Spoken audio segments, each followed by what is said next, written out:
Now, but they say, I am the vine, or they sponge for the vine. You are down.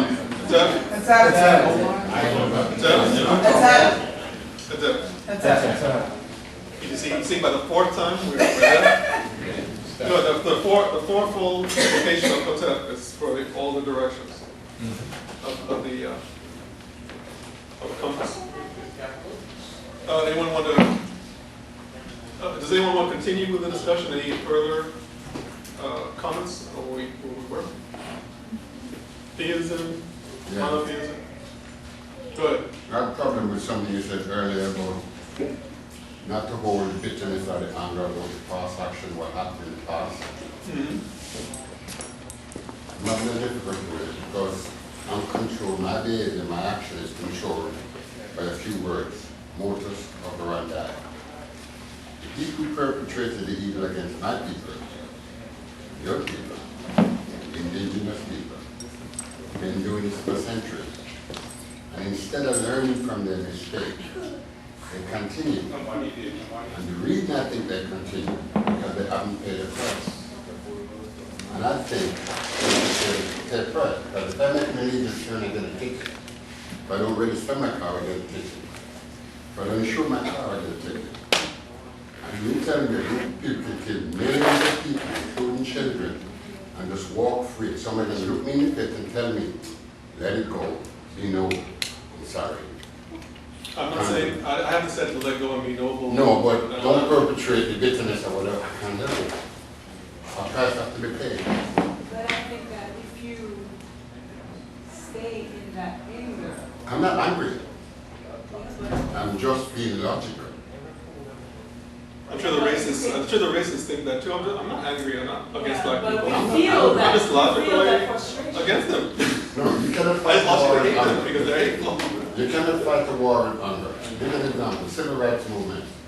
Martin Luther King turned, she's very noble, very beautiful. But the day they threw the grenade in the church and killed those 4 young girls, that's where I draw the line and stop being noble and being positive. You See what I'm. Let me make something clear here. That what I'm saying is, you see, nobility is not the idea that you are going to, in this Christian context, you're going to turn the other cheek and then let people, they come with you to you and they put a bat outside your head or put the other side of your head so they can hit the bat. That's nonsense. That's right, and that's not what we're talking about here. But aside from that, we're talking about a philosophical teaching that is to be understood. The philosophy, any violence perpetrated by any perpetrator does not negate the fact that that perpetrator is a human being like any other human being, like the person they're being made to suffer. Now that's one point, the philosophical point that I was discussing. From a practical perspective, yes, you don't want the perpetrator to continue perpetrating, so you're going to want to take whatever action to stop that or to counter that. My point was that if you don't have knowledge of self and all you have is us against them, we have to fight, and that is never going to lead to the kind of power needed to stop that perpetration. That was my point. Because you're going to be constantly us against them, and I am black, and they are white, and I have to fight for. That also means that I have to fight for my little piece of land that they're giving me. I have to fight against my own black neighbor, and I can never cooperate with my neighbor, and I can never cooperate with white people who are also trying to stop the thing because I hate them, and I can't stop and work with them until they pay. And think about it. You gave an example of if I turn left on a stop sign or whatever you said, you get a ticket. You don't get a ticket every time. That happens. Of course I do. If you get caught. Yeah. Right. Well, So who is cashing them? I caught them every day. No, wait a second. I'm talking about as a culture. Because you can catch individuals or you can say, oh, you did this, you did that. But who's going to make it stick? But Who's you going to see make my it face 24/7. And just because I We're not talking about you as an individual, okay? I know, but other people. We're talking about you as a culture. Yeah, we're showing self-control. We No, prove. it's not. I'm saying it's not self-control. I'm saying it's ignorance. We prove beyond any shadow of doubt that we're the coolest bunch of If you people on the have planet. proof, then it should have manifested in your culture. By now. But If we you have have done proof, it though. I'm saying no. I want to see. Why do you say it's ignorance? I didn't quite understand that. The ignorance of the knowledge of self has led you to a condition where you have accepted the perpetrator's ideology of you as an egoistic, ignorant, slovenly, weak being. And you cannot cooperate with your peoples. You don't have a coherent culture to follow. You don't have a coherent spirituality. You don't have a coherent ethics.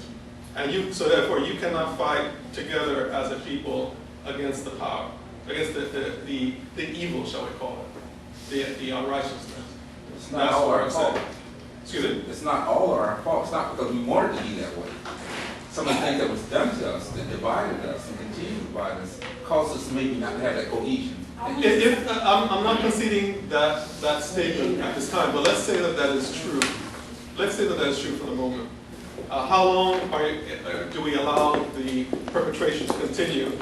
Because we're saying that, oh, well, it's their fault and they're doing it. You have put into it whether whoever's fault it is. The problem starts with us. We have to fix it. I'm not blaming. I'm not saying that that's they caused the problem. We have to solve it. When I say they, those are probably bad terms. I'm not necessarily saying that you are the cause of it, but yes, you do have the responsibility to deal We with have to it. fix it. As well as others who are like mine on the other side too, who want to fix it also. Okay? There are those. I agree. And what I'm saying is that, what my point was getting at, that you don't get a ticket every time. Until you get caught. Every time. And then right, so the society has to, and then see what Martin Luther King was doing. He was actually bringing together a real movement that was going to stick it to them. But he didn't get his power just for being nonviolent. Because people also saw that there was Malcolm X on the other side. They said, oh, we better help this guy because the other one's he's gonna really be, and then his following, the ones following him. So you look at Kemetic culture history, Comedians didn't allow the Mesopotamians to come in there and mess them up and control the country. And they say, you come in here, we're going to push you out.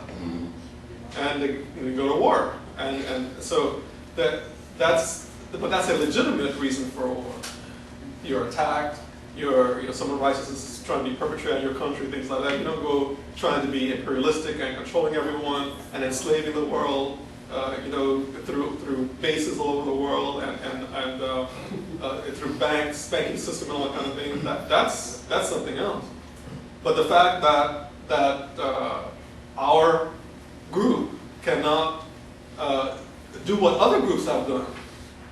Funny how Sikhs come here, Hindus come here, they come here with nothing, and then everybody gets the Koreans, everybody gets upset. They come in, they're selling stuff, they come together, they cooperate, and they get their stuff together, and nobody pushes them around. What happened? What happened with the disintegration of African American culture? That's the deeper part. What I'm saying is that this needs to be recaptured, otherwise you can forget the other stuff. Because you're following the ideology of the perpetrator. Right. And ideology in the form of politics, in the form of economics, in the form of religion. And as long as that continues, you're going to be fighting or playing the same game that's going to lead to your downfall and your lower position. That was my point of all that. The Willie Lynch letter is a letter that was written by European Americans. Slave master. And Told him how to control us. Right. He was the one who, said, okay, we're going to put an old guy. Division. All about division. Dividing, making war among the slaves. We'll get a young buck and tell him that he's better looking and stronger than the older, and things like that. And the lighter skins are better than the darker skins, things like that. Exactly. So if you read the Willie Lynch letter, you can find it online. You'll say, oh, this is how. But Dr. Ashby, he's right. My only You thing have to come out of yourself. You see, so let me take it a little further, then I'll allow you to speak. My idea, where I was going with this idea of the ticket and getting caught and getting sent to jail, things like that. This idea that someone has perpetrated a wrong, which is factually correct. But you're holding on to that and trying to impose the justice and not allowing the world to take care of them.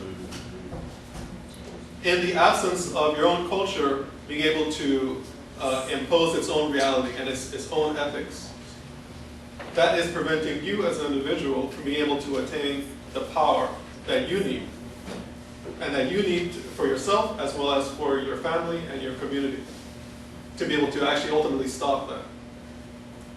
But that was one issue. If the society did have the kind of cohesion and cultural, how shall we say, health, that would not be allowed. Have you seen what happens whenever, especially now, any Jewish person is criticized? Yeah. All the Jews come out of all the good work. You can't do it. You can't do it. Where are all the black people when anything happens? In jail. And it's funny. It's funny when Like when the Steve Mummy was movie is being played, where the black people picketing Imhotep, the greatest sage, being ridiculed and put down. Where are our pickets and out there? And When the Mummy movie came out, yeah, that's the other thing. Their besmirching personality known as Imhotep. Imhotep was one of the greatest human beings that ever existed. He's like 50 check on the Diops put together. and nobody's out there saying, hey. But even before that, before you have to say hey, they should be so afraid that you would say hey that they wouldn't even do that. Somebody brings the idea to them to make them say, "You crazy? You take we'll lose so much money because we'll be these people will get on our case." That's the cultural power that is missing, the cloud that is not there, because people are trying to become part of this larger culture, which it can never be really, Right. except in a subservient position. And because they're trying to, or they have, think about it this way, I always talk about this example. When the first African people were brought here as slaves, some of them jumped off the ship when they could, some of them ran away whenever they could, and some of them even got back. Some of them killed their captors, or whatever. And some of them actually, there was one group that from a particular part of Africa that they would kill themselves. They would, I think they would hang themselves. And basically they knew that they did not want to bring those over because they would just commit suicide, because they would not become part of the process. They would just And think about it, if that was the case, how would we be here today? How would the suffering and the mayhem, the raping and the killing and pillaging of African people, how would that have existed if there had been that consciousness to not allow it? But that's one aspect. Now that it's here, how did we come to be people who follow the Western religion when we were originally people who followed something else? Something else. Because our knowledge was stolen, it was taken from us, brother. Can I ask you, Doctor? But that's the case, then why are you following what you're following? No, I'm saying because we have to become enlightened, we have to understand. It was let me just ask you. But that's my point. The fact that I grew up as a Catholic. Okay, but were you raised in this country? Did you grow up in America? Yes. What part? Where's the South? I was born in New York, and we lived part of our life in Puerto Rico, the Virgin Islands, and Florida. All Christian dominated areas. I myself grew up as a Christian heavily. Hey, familiar face. And it was superimposed on me to the point where when I used to take Ashley's class years ago, my father came to the class wanting to burn fire. Well, there's always exceptions, brother. I agree with that. But the reality, like for me, my issue with Christianity is 1 to 10. to try to understand this process called life. But it's saying that it's the only attempt, the only authentic attempt. And to me, that is a disrespect to the so-called idea of the Supreme Being, because the Supreme Being is equivalent to that which is infinite. If it is infinite, there is more than one way to attain a certain idea of awareness, to understand the ideology of life. But Christianity, Western Islam, Western Catholicism is saying this is the only way. I'm a mechanic. There's more than one way to put an engine in an Altima, in a Benz, and there's more than one way. But isn't comedic, am I saying right? Comedic. Isn't that saying the same thing? That everything else is wrong, we're right? No, comedic. Well, see, that's his interpretation of Christianity. No, well, my interpretation. That's your interpretation. You're talking to somebody who would become a Christian. Yeah, brother, but I so know do the Bible I. better than most And I don't of us say do. what you just say. I mean, there's other ways. There's other ways. I'm saying. Well, one of the things of the Orthodox religion, with the point he's making, in the Orthodox tradition, in Christianity, in Islam also has its tenets. It actually, Dr. Ashby in the African Origins book, he actually has quotes from the Bible, quotes from the Quran, that basically, where they each say that this is the only true religion. When you have that, if you have that, and I think if you're saying that Christianity does not believe that, what happens is that many people, because we are human beings, and when we speak of the unrighteousness or egoism, we're basically talking about anger, hatred, greed, envy, jealousy, fear, insecurity. These are what all the different aspects of evil that we have in society, whether it's racism, sexism, rape, whatever you want to call it, whatever all the different aspects of egoism that comes out in people's personalities. But that is something that plagues each and every human being. So when you try to draw a whole bunch of people together for any particular culture, any particular race or ethnicity, you're going to have people in that whole spectrum within each culture. You're going to have people who are going to be very unrighteous and people who are going to be highly elevated. Because this process of spiritual evolution is a process that, to put it in Christian terms, is one from sinner to saint. So you cannot just put any particular race or ethnicity of people and say that these people are horrible, because within that spectrum you're going to have the whole spectrum, because this is just how human beings are. There's no group of human beings that do not have this anger, hatred, greed in different degrees. The only thing that allows you to reduce that in your personality and become a better person, a more enlightened personality, is the process of spiritual evolution. Remember what he read earlier on, that the path, you have two paths.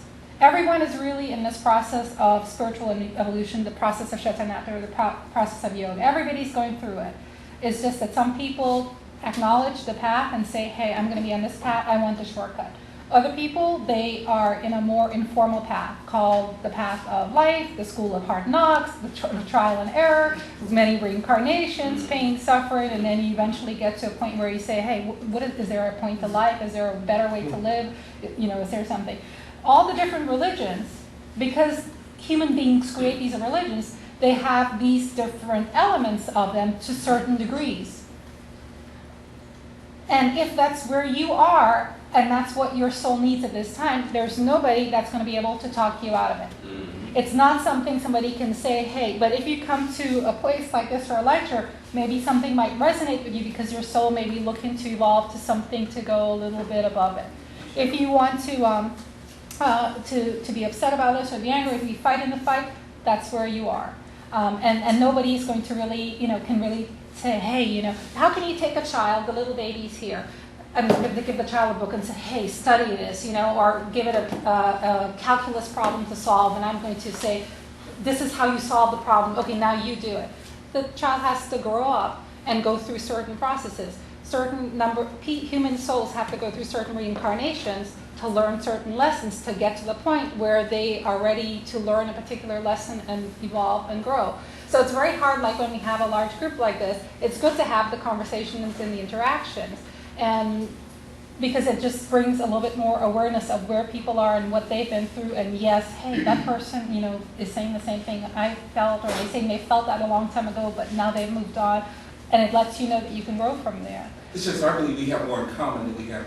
Definitely, Disagree. but what we're trying to say is that people use that to say, they'll look at Kemetic spirituality and they say, you know, Steve and I used to teach a class at FIU, and his students would like, yeah, I have this as Christianity, so therefore why would I need to go to do Kemeticism? It's the same thing that I'm reading my Bible. I read it the same, it says the same thing. Sure.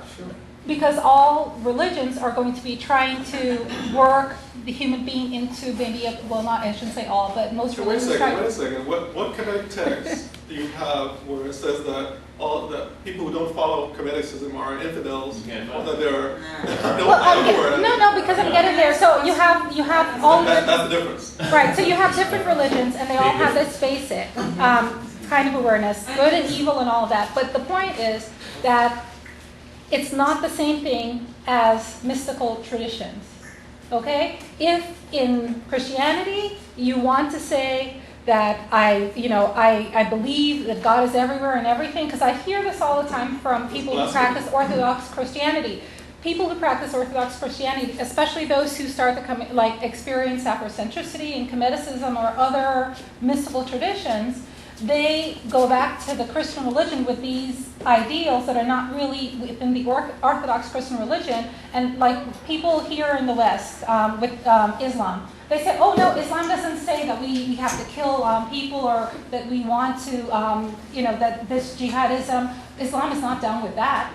The Western Muslims say that. We don't believe in blowing up people and all this stuff. But yet it's in the books that you say it's your spiritual text. Christianity say, oh, we don't believe in killing people, and we don't believe in doing this, but yet it's in your main spiritual text. Therefore, those people who want to follow Christianity or Islam who do not believe in this, you need to take those sections of your text out of it and write a text that is more suited to your spirituality. Because if you don't do that, but then you say, I can't do that because this is the Word of God. Okay? But wait, if you don't do that, then what you're doing is that you are actually believing something different than the traditional, right? You're believing something outside of the traditional, but you're supporting the jihadists. You're supporting the Tea Party ones that hate you anyway, that with their Orthodox. You're still paying the same money into your church dues every Sunday, and it goes to the main church in the Vatican, and it still supports this whole process here. So you're thinking you're doing something differently, but your money, your dollars, and your loyalty goes to support a process that does not believe any other religion is valid, and does not believe that that any other religion has any truth. Kemeticism is right, everything else is wrong. No, You try. Listen though, I don't know what you said, it's a matter of perspective. Well, see, let me speak to that. Maybe this might be helpful. So let's take your statement that Kemeticism is the only right religion, and other religions are nowhere in our. We keep on saying this to you. Nowhere in our text does it say, and nowhere do we advocate that. And I'm not even specifically speaking to Christianity per se. I'm saying that Orthodox religious practice will lead to a process of egoism, a process of exclusivism, a process of ignorance. And that is error.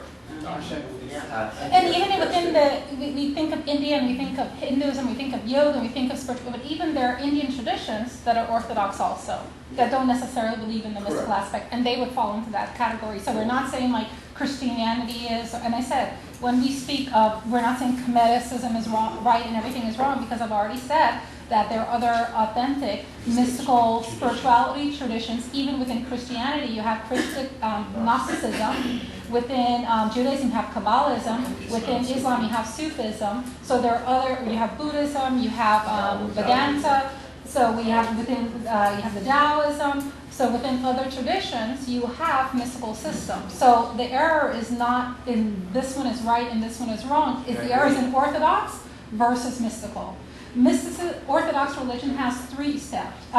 Religion has 3 steps. What we consider authentic religion. It has myth, it has ritual, and mysticism. What's lacking in the Orthodox traditions, what they've taken away, you go through the Nicene Council, you go through all the other things within those traditions, what they've taken away is that they've taken away the mystical aspect.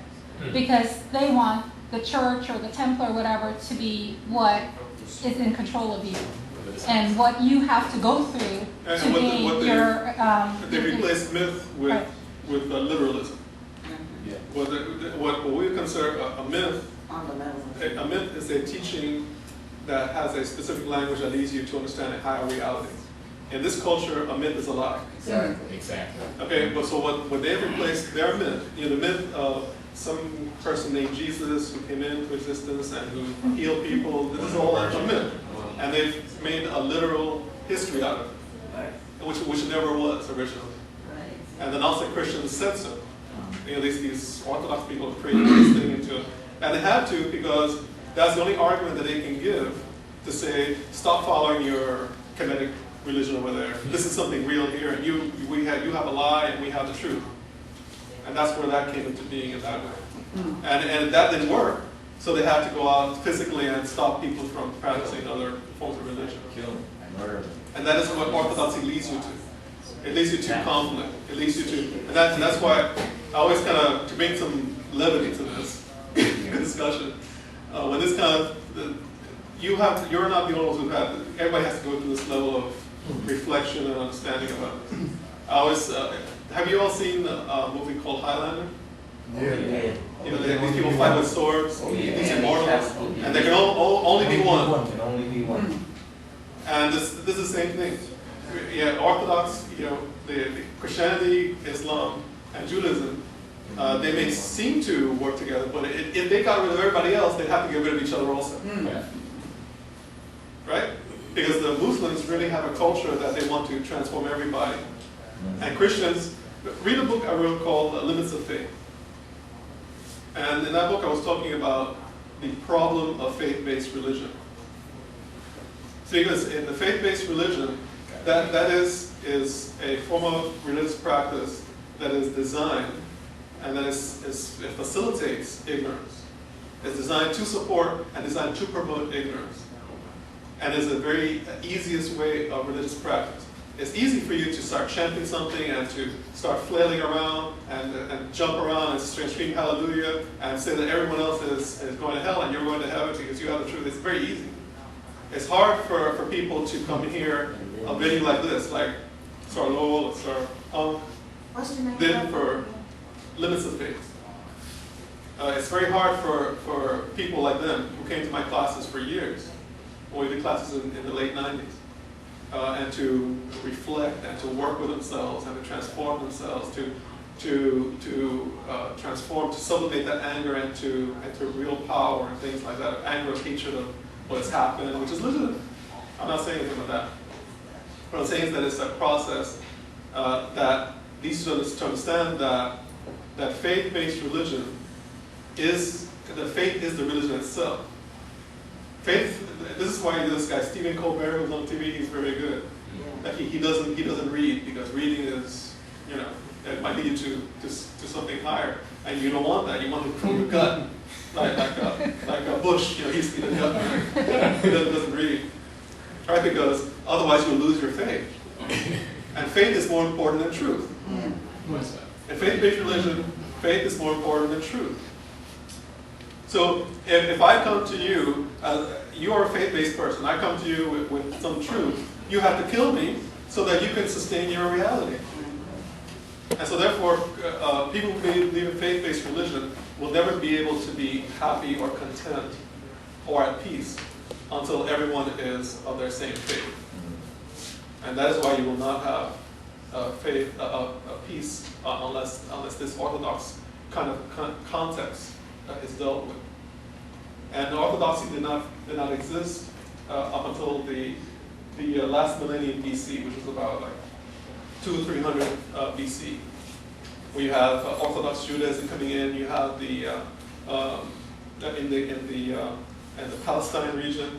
You have Zoroastrianism coming in a little further east, and these kinds of ideas based on people who in our in our wisdom text, that these people are talked about. People who live in a region of strife.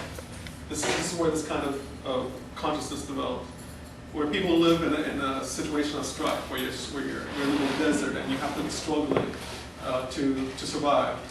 You get together, you form a band, and you go and raid the village next door. So that's the easier way. You don't have to do the farming, you don't have to do anything. And then you become a higher army, you become empire. This is how it comes in, and this is the mentality. And so and when you fuse that with this ideal of psychopathy, if you want to call it that, of psychopaths who gain control of, like Hitler, people like Hitler, like Bush, Stalin, people like that, who don't really give a damn about truth, about reality, who just want to live their faith-based truth, that is the truth to them. They will destroy and pillage, and it doesn't matter as long as they can. And that's why there's a lot of people who are really fundamentalists, orthodox, who work every day to try to bring forth Armageddon so that their reality can be fulfilled. Every day. And so what is the sanity of that? When you cannot accept what you see and accept evidence of science and things like that. You'll never find me contradicting evidence of science, but science operates as a tool for us to understand the physical reality. For understanding spiritual reality, we need to develop other instruments, which are within ourselves. And so they don't contradict. But if your religious process tells you that you're, and what I'm getting at further with this, and let's bring it back to the presentation, what I was really going to get at is that this ideal of Esau Kepri and bringing forth the Korean and bringing forth, he brought something called Shetitu. Shetitu is a spiritual philosophy. And then he gave it to his son, Lord Jehuti. Lord Jehuti gave it to another son, Lord Asar. Lord Jehuti codified it into hieroglyphs.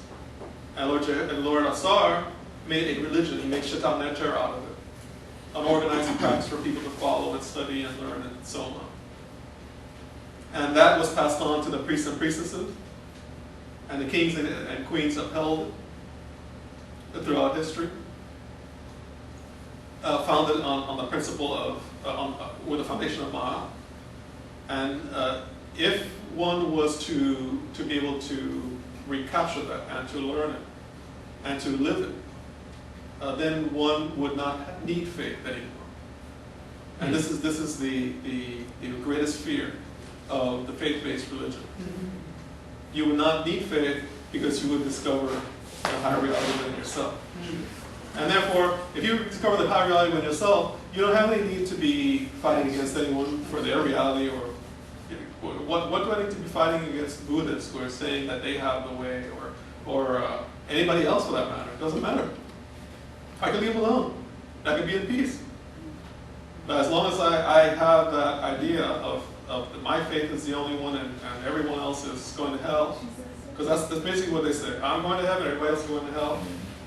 See, this not only creates animosity, it also is a philosophy that, impelled by unscrupulous psychopathic leaders, it can also promote mayhem.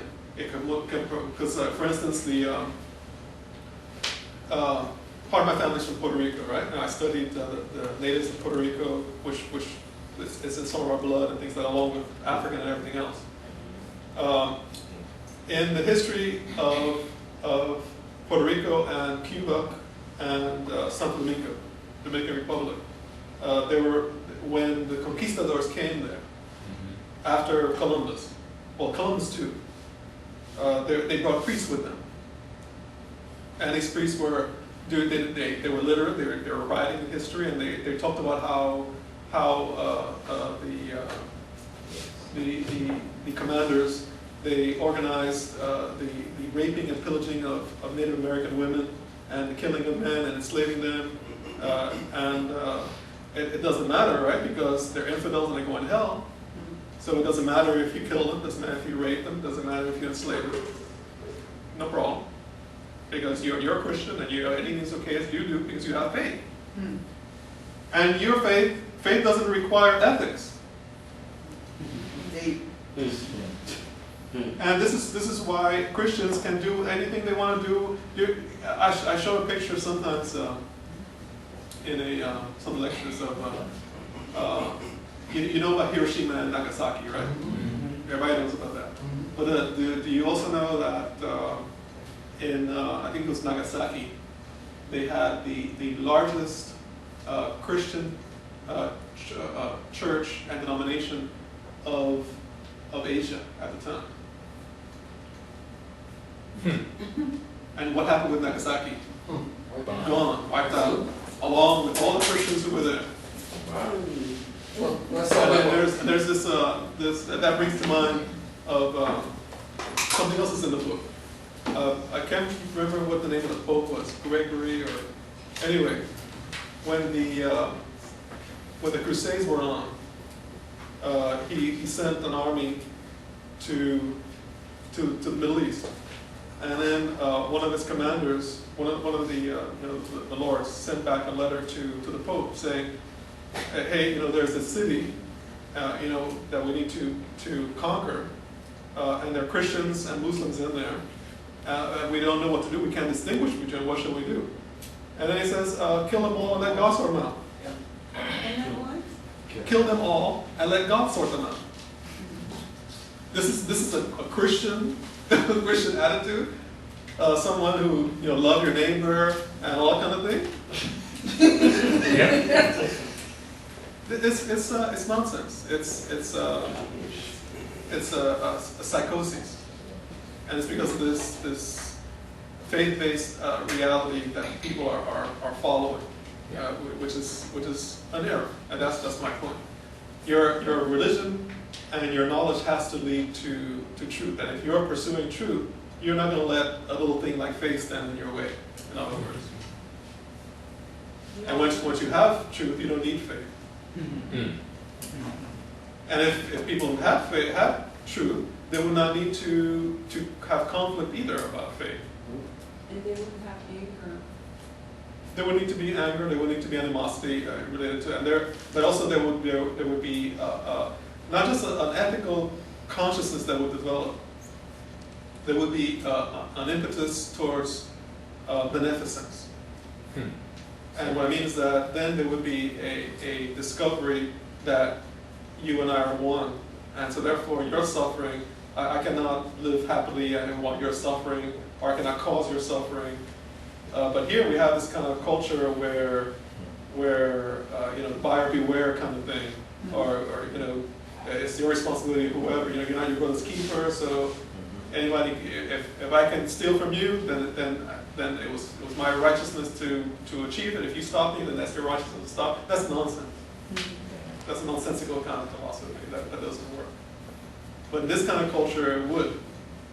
And in this kind of culture, you will not be able to have leaders who take people to war on lies because their daddy was upset about it. He didn't go far enough. I'm going to go and conquer Iraq because I say that they're weapons of mass destruction, even though I know they don't. Whatever. If something like that happened in the culture that we're talking about, that person would have been taken and would have been tried and imprisoned and all that kind of thing. And this culture will never happen. We knew Mr. Bush wasn't an ideal Christian, as Christians go. So why did you stop him then? If you do. I'm just being facetious. Yeah. I know what you're saying. You're saying he wasn't an ideal Christian? He was not. Just like Jim Jones, who took our people over to. Why was he not an ideal Christian? Mr. Bush an ideal Christian? No, I'm asking you. I don't know. Because of the thing my brother just said. How could he do that? You see, he's a Christian in the context that Sibajah was talking about. These informal Christians that are supportive by the general culture because they don't call them out. Can I say this? One Then thing they're not to that? pushing their Constantine. Yeah. What is the idea? And there is Opposite a, Mr. Bush. yeah, I don't know, but there is scriptural evidence in Numbers. There's a story of Moses and the Midianites, where Moses comes to the Midianites and commissions his commanders. This is one book, Exodus, then Leviticus, Numbers. Right after he got those 10 tablets, where I believe number 4 was, "Thou shalt not kill," he gave the commander directly, he said, message from God, we're going to kill all the Midianites. Every one of them. It's not the only time it occurs in the Bible, by the way. I'm sorry? It's not the only time it occurs in the Bible. You gotta read the rest of the story, brother. I read the whole story. Okay. I read the whole book. But then the story changed too, right? Yes. Okay. So he sends the commander in to kill all of the Midianites. The commanders go in, the leader and so on, and they have heart. And they decide that they can only kill the men. It doesn't make sense to kill the women and the children. And they also preserve the food that the people had. And they came back to Moses and they told him, we did what you asked. We destroyed the place. We took them all out. And Moses said to them, what's this? And they said, well, the men were fighting, so it makes sense to kill the men. The women and children are just there, they're not doing anything. War. Right, So Moses basically says, I won't quote it directly, but essentially he says, you're going against the will of God, which was to kill all of them, everything. The food, the animals, the women, kill it all. So you're messing with the wrong person. You don't understand how serious God is about his killing thing. Even though he has this nice tablet that he gave me, where number 4 says, "Thou should." We're going to put that aside for today. And so what happens is. So I'm going to have a diet. I'm going to start next week. Yeah, exactly. After we kill them all, then we're going to get into that "thou shalt not kill" stuff.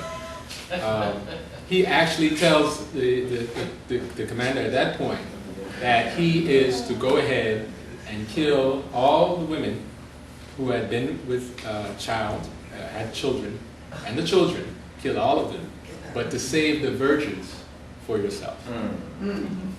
That's in the Bible. I'm just saying that to say that there are lots, more than a few stories like that. But didn't something happen before that? That when Moses came down from with the tablets, they saw the people were worshiping, and he destroyed it, Yes. and then he said, kill them. Yeah, exactly. Yeah. I mean, the point. Yeah, that's in the Bible. Yes, the point is that there are so many contradictions. There are contradictions. I mean, so if I was to turn out a book like that, those kind of people would say, this is a kind of crazy. Yep, especially this time. But here we have a book that everyone believes in, and it's the Word of God. If God is schizophrenic like this, one day He's saying something, another way He's saying, Kill them all. it doesn't make sense. And people following that, it is because of this, and it's because of this level of this assistance level culture that we have, where you don't have time to think, you don't have time to, you're constantly jumping. Since the time that people were brought here, their culture is stripped and their language is stripped, all this kind of. Not talking about African Americans, I'm talking about Native Americans, I'm talking about even European immigrants, I'm talking about everyone. They've been infused with this insane culture of consumerism, this free market economy that really isn't free, and it's really a corporate economy. We really have a corporatism here, a plutocracy. We have a government by rich people. It's essentially what it is, but it's couched in this idea that we have real choices. You have democracy, and all you get is 2 choices every once in a while. They both are being put by the same group. But anyway, that's political. Let's stay on the. It's all about the money, just as slavery was all about the money. But I'm saying, ultimately what I'm getting at is that I'm saying that that's how it's manifest, but it's because of the ignorance of the heart. Ignorance in the perpetrator, ignorance in the victim that allows it to continue. The thing about the Orthodox religions, because they don't have that mystical component, they give people ideals to follow. Like you're talking about what the ideal Christian is. So they give people ideals to follow, but they don't give people the tools to transform their personality and to cultivate. So you have Christians who can go to church and come home and get their beer and sit in front of TV and watch their TV, get their six-pack, as long as they go to church, or have affairs, because they don't have a way. We talked about the science of Shaitan Enter. It's a science. Science is exact. Science is you have a formula. You have A plus B plus C, and you produce D. I can take this formula, I can give it to you. I said, hey, you go in the lab, you mix these ingredients together, and your solution will turn blue, like you did in chemistry. And I can give it to you, and I say, you go, you do it, it will turn blue also. That's science. It's repeatable by anyone. Shaitan Enter, or mystical philosophy, is if you follow the formula for it, it leads you to enlightenment in whatever tradition you will do it. And the formula, the reason it works so well, and the reason it's so effective, is because it is a science for transforming the personality and for sublimating the egoism. It's a science for sublimating the anger, the hatred, the greed, the envy, the jealousy. Now within Christianity, you've had certain nuns that have had mystical experiences.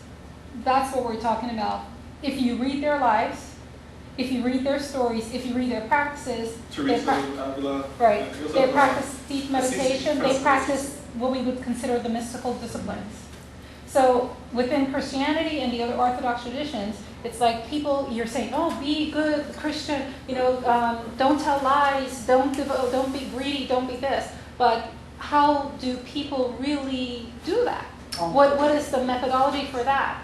Within the Kemetic tradition, we have the methodology is meditation. Yeah, but also where's the support in the society, the leadership of society also?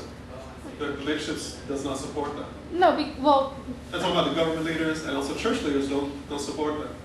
They're supporting the perpetuation and the following of Orthodox religion. Anything that's sitting against that, but they're not supporting ethics in society.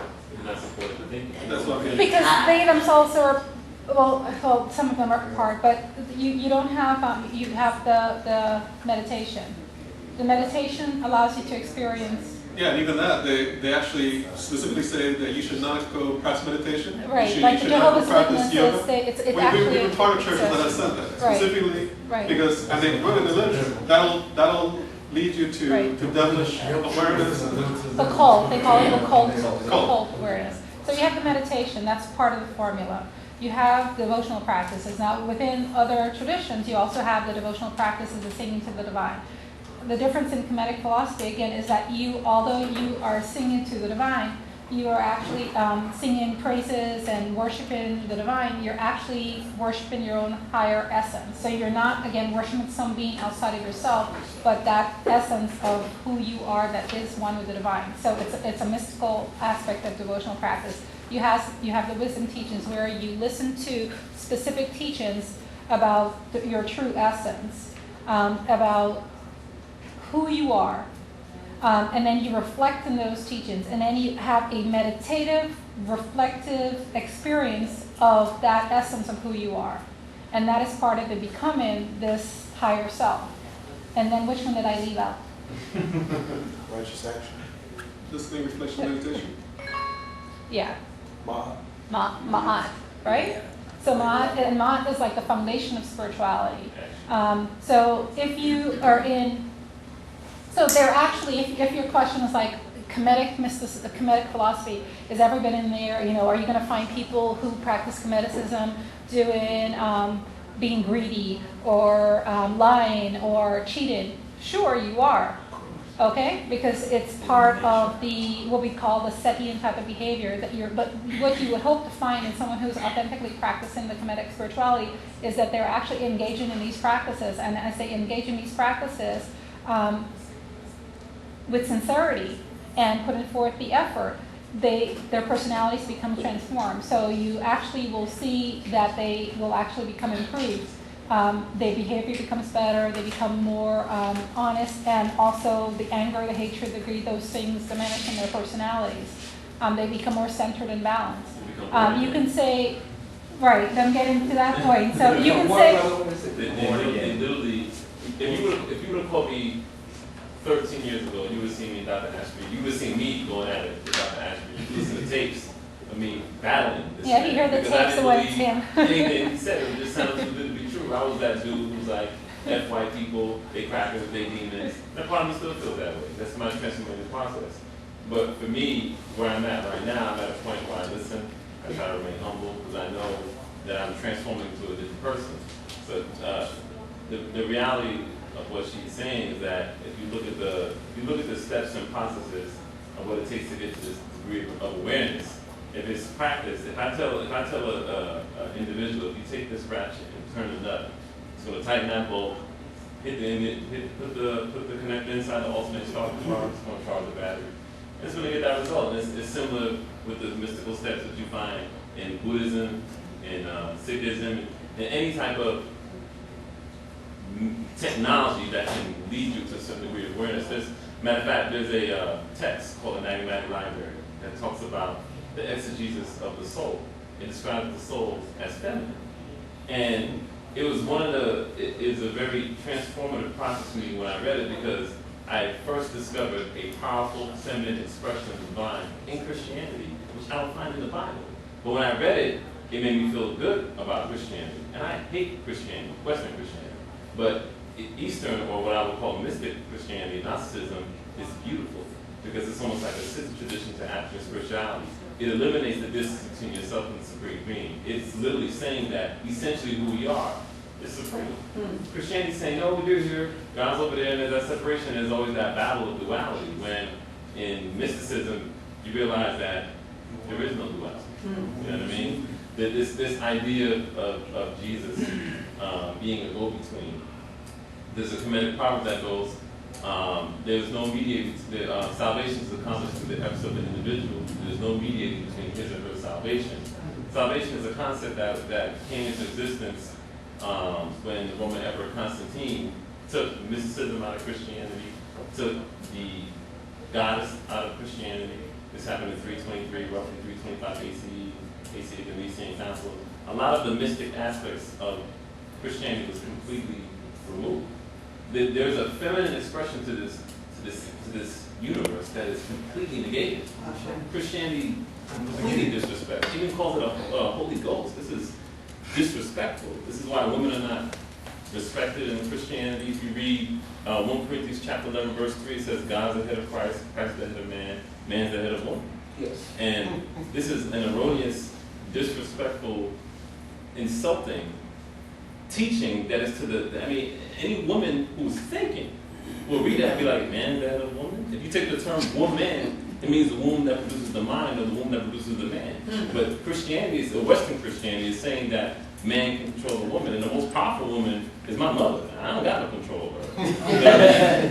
No, well, brother, what I'm saying, I agree with you. What I'm saying, though, is I wonder why, when I say, from your perspective, Christianity is in error. I won't say wrong, because last time I said wrong, I got some bad vibes. So what I'm saying is it's an error from your perspective. From my perspective, it's so. I'm gonna tell you. Let me introduce something. Let's not call it error. Let's not call it wrong right now. Let's call it limited. Yeah. Okay. That's why I call it limits of faith, because faith is a limiting factor. That's the problem. That's where the problem comes in. If Christianity Because even in mystical religion, you have faith. Yeah, you do. Faith is an aspect of it, because when you first come into it, you have not experienced your true essence. You're just basically listening and reading what others have experienced, and so you're going on faith that, but something feels good internally, but you're going on faith until you have that experience yourself. When you have that experience yourself, then you don't have to have faith anymore. Right. Because and I agree with what my brother said. He said, I think I heard you say you're in a transformative process. You haven't reached the level that you want to be in committed. If I reach that level, I want to be here. That's right. So, and I haven't reached the level as a Christian. I haven't reached the level that I want. But you don't even want to be Christian. Okay, well, see, now I'm wrong, you're right. No. Okay, no, we're talking about it. See, I would never say that to you, Well, but I respect your point. The reason why I say that is because I'm a student of truth. I don't care where truth takes me. If truth takes me when I But you got your own truth. No, I'm following truth. In 1997, my mentor at the time gave a book to me that says Egyptian yoga exercise.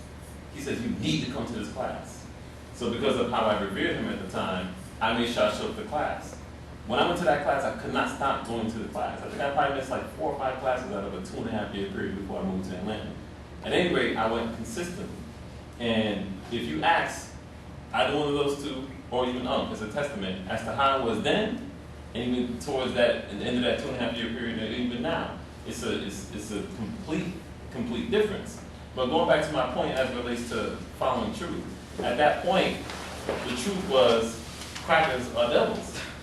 That was the truth for me at that point in time, and it's still somewhat of the truth. You know what I mean? Make up your mind. And I agree with what his brother was saying, but I understand essentially that we're all matter. We're all what they call it quarks or molecules. We're all made of the same things. They have a different vibration than African people, but there are people in the Congo who are raping females from 3 to 8. African men who are doing it. Absolutely. You know, and so when they say that Europeans are debased and evil by nature, there's some black men who I would kill. Absolutely. Without question, because they're raping 3-year-olds and 8-year-old women. So I can't really say that this evil is more prominent in European people than in African people, because my people are raping 3-year-old girls.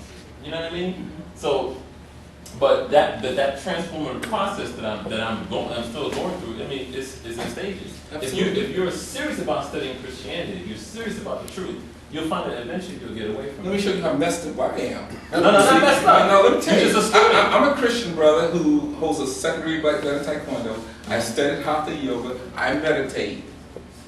That's anti-Christian, bro. Well, I'm saying, so I'm messed up now, right? No, I No, but I'm saying you look at Christianity from one perspective. I wouldn't say that you're messed up. I would say because I'm not. Because see, how don't Christians say it's wrong?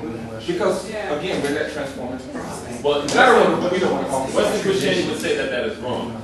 Mystical Christianity would say that you're somebody who is following spirit. You're following the inner essence of who you are. Because Christianity, in the book of Hebrews, chapter 5, verse 11, Paul's talking about faith. And Paul says we have to go beyond faith. We have to go beyond the workings of you magical stuff like that. Paul is saying that. And this whole of healing the dead, he's saying that's baby stuff. So faith in and of itself is not enough. But I got mad people who tell me, listen, you know, all you need is faith. I have faith in today I was working on an 02 BMW 745 vehicle. It's a $90,000 vehicle with over 100 computers in it. And when I got to the car, I started shipping. But I had faith that I could fix this car. And then I was like, you know what? I know a vehicle needs compression, spark, and fuel. Vehicle was a spark, now I make sure I got spark, make sure I'm getting fuel. Then I started believing in myself before, you know what? Fix the car. It's now knowledge.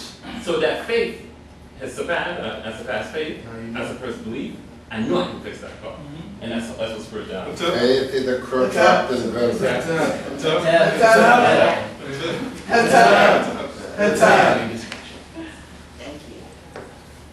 and I think we've gone through a good discussion. I'm full.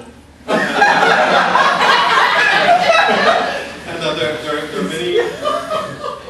are many issues remaining, and some of these students didn't come to resolve those for some time, and I would suggest that we have this kind of meeting in the future if you like.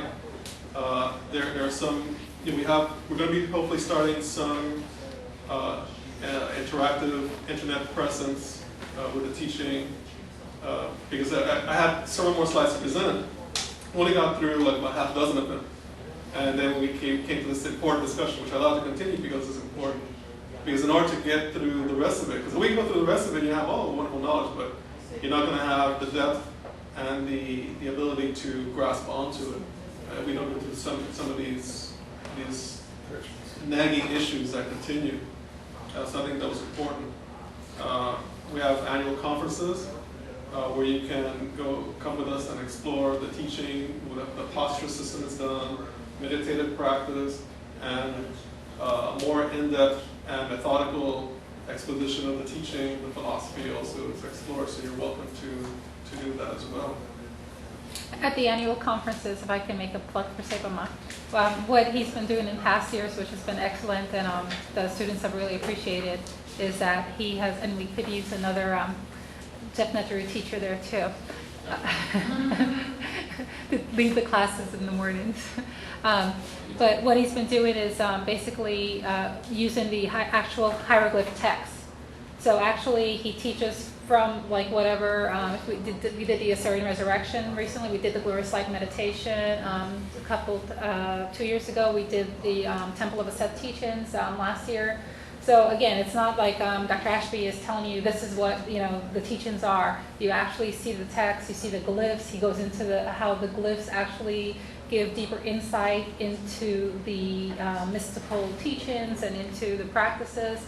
So it's very profound experience that you gain from the conferences. And so, I would urge you to consider that. We try to do it. We've been very consistent. I can't say we do it, because it's really the group of students that we have that they actually organize it, put it together, and we just kind of show up there every year. And we try to do it consistently. We usually use like the week between Christmas and New Year's, like that time in there, that week, because many people have days off. So that weekend, somewhere around there. I think this year it's going to start right actually on 25th, right? Christmas 25th? 24th was a Friday, I think. Yeah, I think it's going to start around 24th, 25th, whatever. It's usually a Friday, Saturday, Sunday, and then runs into the Monday. It finishes on Monday, concludes, and then, usually you can leave anytime on Monday, but. I think this year we're talking about doing an internet seminar. Right, for the solstice. During the solstice in July. And everyone can join worldwide for the webinar. So if you have email, we want to put you on the list so you will get a notice for that. And for other activities and new book releases and things like that, you can give us your email for that as well. So right now, I would suggest, since we're over the time. I was going to say also, those of you who, I know you've trained some teachers in the DefNet route, those of you who actually also teach, be sure to give, I like your information, because since we don't teach the exercise postures and we don't have a regular program on Miami, I know you do, so when people come, when they're calling, they're coming from wherever, I usually try to refer them. So if I can get like a website or a place or something, I can just actually refer them to you all. That would be appreciated. We'll get you a list of when the classes occur. Okay. Okay, and even if you can keep reminding Sibama to post it on the website also too. You can post it on there as well too. Will do. So I think we'll go ahead and conclude this particular meeting, and I've been requested to conduct a brief meditation to conclude this session, and perhaps this can be like a seed for other future meetings or your own future studies or reflections individually, if you prefer to do it that way, into the philosophy and to the teaching, and to wherever that develops.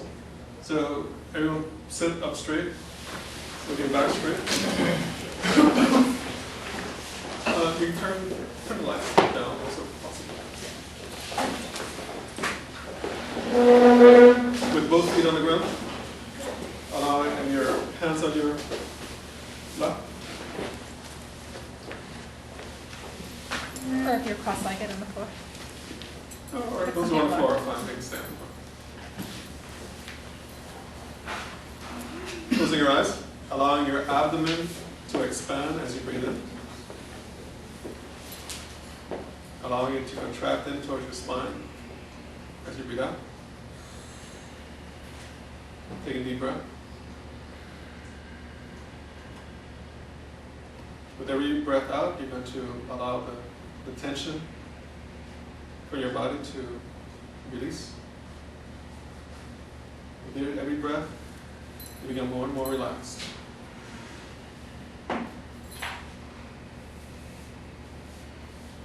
We're going to practice, or we're going to use an ancient hekau. Hekau is words of power.